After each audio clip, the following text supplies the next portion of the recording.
안녕하세요. 7살 난 딸 하나를 키우고 있는 30대 워킹맘입니다. 남편하고는 얼마 전 완전히 남남이 되었고요. 솔직히 좋은 이야기도 아니다 보니 어디서부터 어떻게 시작해야 하나 감이 잘 안 오긴 하는데 그래도 한번 그간 살아온 날도 돌아볼 겸 제 이야기 좀 해보겠습니다. 두서가 없더라도 들어주세요. 남편하고 헤어지기 전까진 같이 식당을 했지만 처음 만난 건 회사에서였어요. 원래는 서로 다른 부서에서 근무하다가 남편이 저희 부서로 오면서 가까워졌네요. 그렇다고 특별한 계기가 있었던 건 아니고 지금 생각해보면 매일같이 부딪히다 보니 정이 들었던 것 같아요. 그리고 남편이 언젠가부터 저한테 적극적으로 다가오면서 저도 그런 남편을 밀어내지 않았고 하긴 이런 이야기가 지금에서야 뭐가 중요하겠어요. 아무튼 그렇게 연애를 시작하고 1년 만에 결혼 이야기까지 오가기 시작했습니다. 양가 부모님 모두 어차피 결혼할 거면 뭐하러 시간 끄냐 하셔서 서두른 감도 없잖아 있었죠. 그래서 지금도 저희 친정 부모님이 그 부분에 있어서는 저한테 참으로 미안하다 하세요. 생각해보면 여자 나이 31가 그렇게 많은 것도 아니었는데 괜히 당신들이 설레발을 쳐서는 제가 이렇게 이혼녀 딱지를 달게 된 건 아닌지 모르겠다 하시면서 말이죠. 하지만 이 부분에 있어서는 저는 저희 친정 부모님한테 정말 요만큼의 원망도 없습니다. 저도 그때는 제가 이혼녀 딱지를 달게 될 거라곤 상상도 못했는걸요. 어쨌든 연애하는 동안 사소한 다툼 한번 해본 적이 없었으니 결혼을 한다면 남편과 하는 게 당연하다고 생각하기도 했었고요. 결혼할 때 시댁에서 3천 해주셨고 친정에서는 1억 좀 넘게 해주셨어요.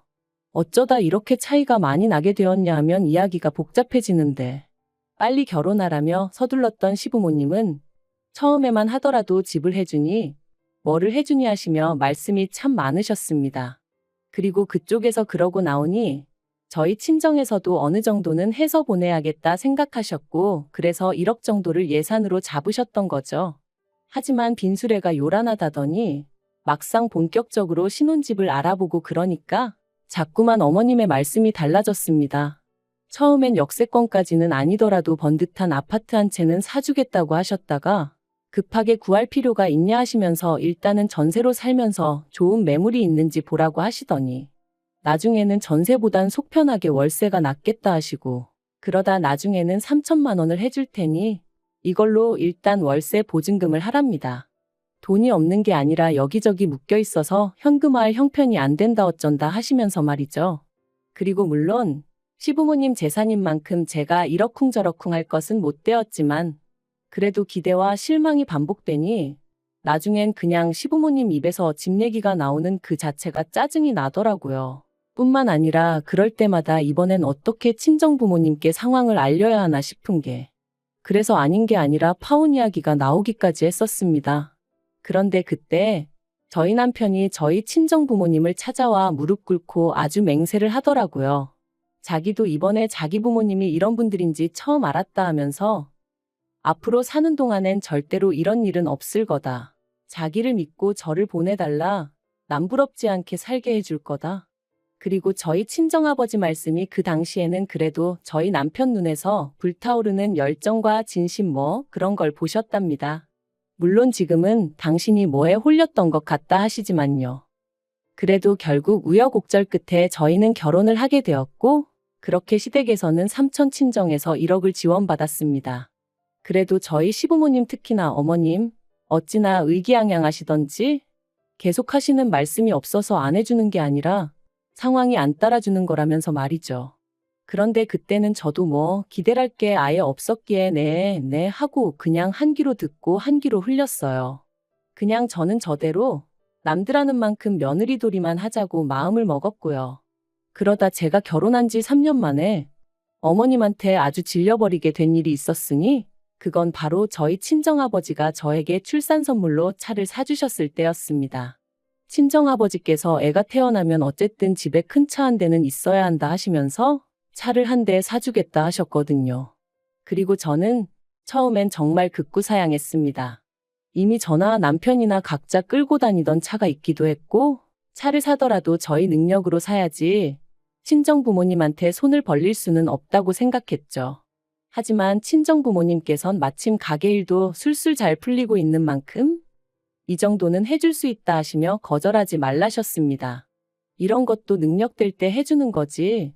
나중엔 저희가 사달라고 해도 못 사줄지 모른다 하시면서 말해요. 그래서 결국 저는 못 이긴 척 감사한 마음으로 받겠다 했는데 옆에 있던 남편이 어찌나 좋아하던지. 그리고는 말하기를 제가 아이 낳고 육아휴직에 들어가면 사실 운전할 일이 많이 없을 거 아니냐면서 그러면 자기가 종종 끌어도 되겠냐고 묻더라고요. 그래서 그럼 당신 차는 어쩌고 했더니 내 차는 처제주면 되잖아 그러는데 나름대로 그것도 방법이겠다 싶었어요. 그래서 좋은 게 좋은 거다 싶어. 남편도 그렇고 저도 그렇고 저희 친정 부모님도 그렇고 새 차의 주인이 누구냐에 대해선 크게 개의치 않기로 했죠. 그런데 정작 어머님께선 남편 차를 어떻게 처리할지를 두고 어떻게 당신과 상의 한마디 하는 사람이 없냐며 크게 화를 내셨습니다. 그리고는 덧붙이시기를 그 차를 사던 당시 어머님이 현찰 600만 원을 보태주셨었다면서 그러니 그 차의 소유권이 어머님한테도 있는 거라며 제 여동생을 줄 거면 그 600만 원을 토해내라는 거예요. 얼마나 어이가 없던지. 그래서 남편한테 어머님이 그렇게 말씀하시니 당신은 그냥 계속해서 당신 차 끌고 다니라 했습니다. 친정아버지가 사주시는 새 차는 그냥 내가 끌고 내가 타던 차를 여동생에게 주는 게 맞는 것 같다면서 말이죠. 그랬더니 남편이 그냥 어머님한테 600만 원 드리고 원래 하기로 한 대로 하면 안 되냐대요. 그래서 그건 내가 납득이 안 돼서 싫다 했습니다. 당신 총각 때 보태주신 돈을 그것도 빌려주신 것도 아니고 그냥 주신 거라면서 이제 와서 왜 그러시는 건지 이해가 안 된다고. 그러니 못 드리고 드리기 싫다 했죠. 그랬더니 남편이 그러지 말고 용돈 드린다 생각하면 안 되겠냐는데 거기서 짜증이 팍 나더라고요. 솔직히 이렇게까지 비교는 안 하려고 했지만 남들은 며느리가 임신했다고 용돈 주고 애 낳을 때 되면 산후조리 비용도 대주고 그런다던데 저희 시부모님은 그런 거 제 앞에서 입도 뻥끗 안 하셨어요. 그래도 뭐 사람마다 사정이 다른 거니까 그러려니 했지 서운한 기색 단 한 번도 내비친 적이 없었거든요. 그런데 이제 뭐 돈까지 내놓으라 하니 제가 기분이 어땠겠어요? 그래서 남편더러 그런 뻔뻔한 소리는 좀 하지 말라고 했습니다. 임신 내내 좋은 것만 보고 좋은 것만 들으려고 노력했는데 막판에 어머님이나 당신 때문에 스트레스 받기 싫으니까 조심 좀 하라면서 말이죠. 그랬더니 남편도 더는 말은 안 했지만 생각할수록 어머님 심보가 어찌나 얄밉고 괘씸하던지 정말 그나마 그래도 남편을 세상에 있게 해주신 분이니 잘해드려야지 했던 마음이 아주 산산조각이 나는 기분이었네요. 그리고 한편 지금으로부터 3년 전 저는 고민 끝에 퇴사를 했습니다. 쉬운 결정은 아니었지만 코로나로 인해 친정 부모님의 가게가 휘청이기 시작했고 회사는 회사대로 인력 감축이다 뭐다 말이 나오기 시작했는데 저랑 남편은 사내부부다 보니 이래저래 불안한 말들이 들려오더라고요. 참고로 회사가 규모가 크지 않다 보니 듣고 싶지 않아도 들려오는 이야기들이 많았죠. 아무튼 그래서 고민 끝에 제가 회사를 나왔습니다.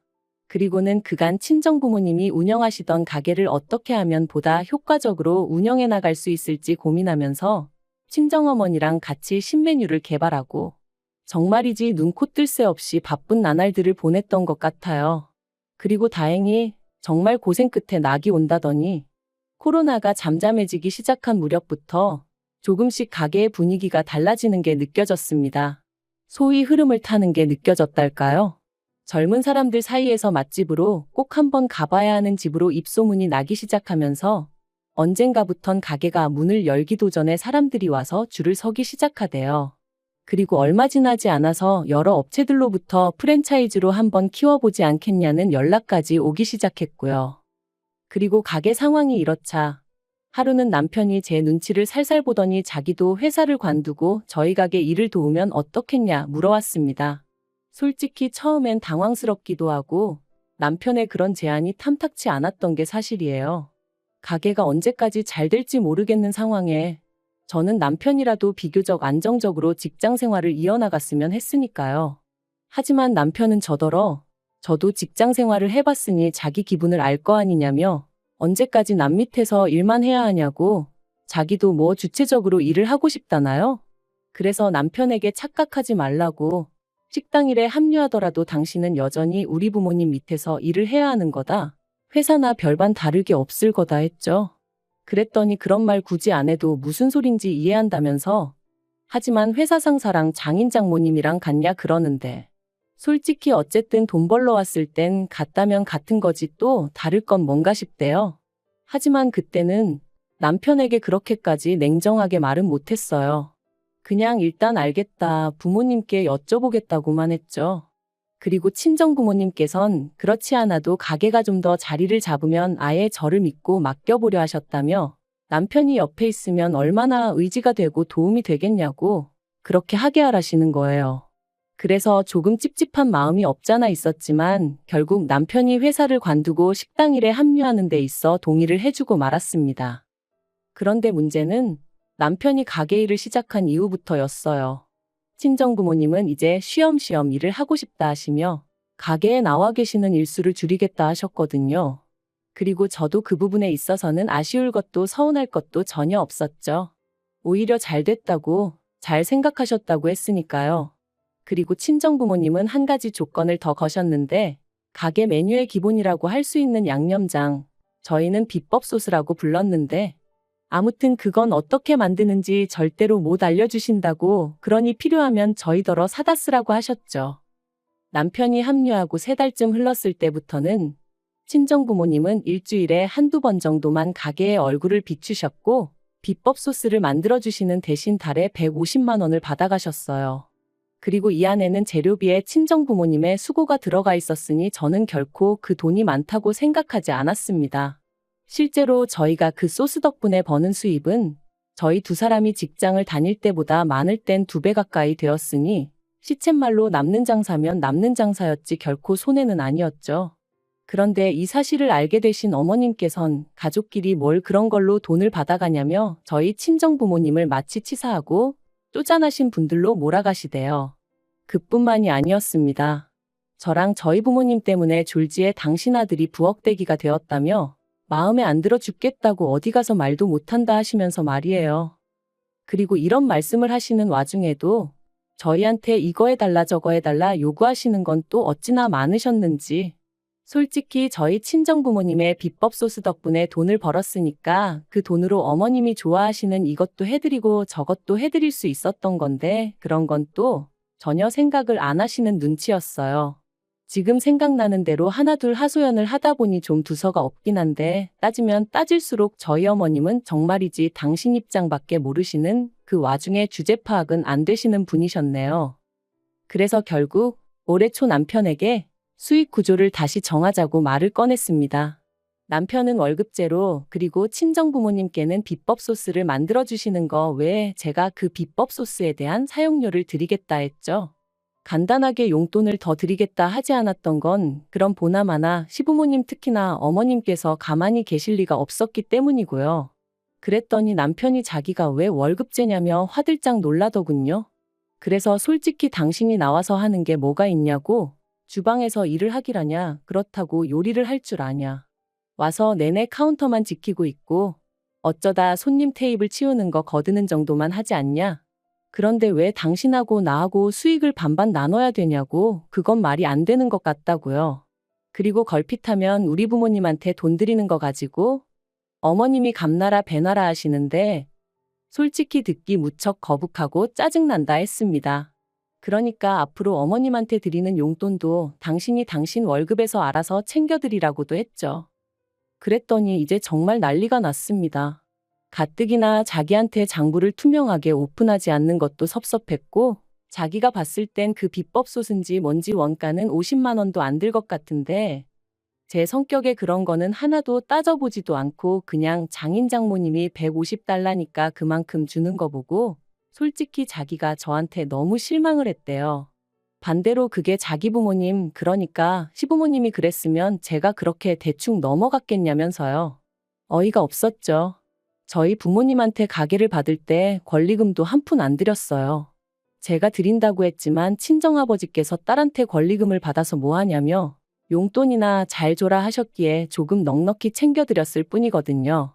그리고 이 전후 사정을 남편도 뻔히 다 알고 있었고요.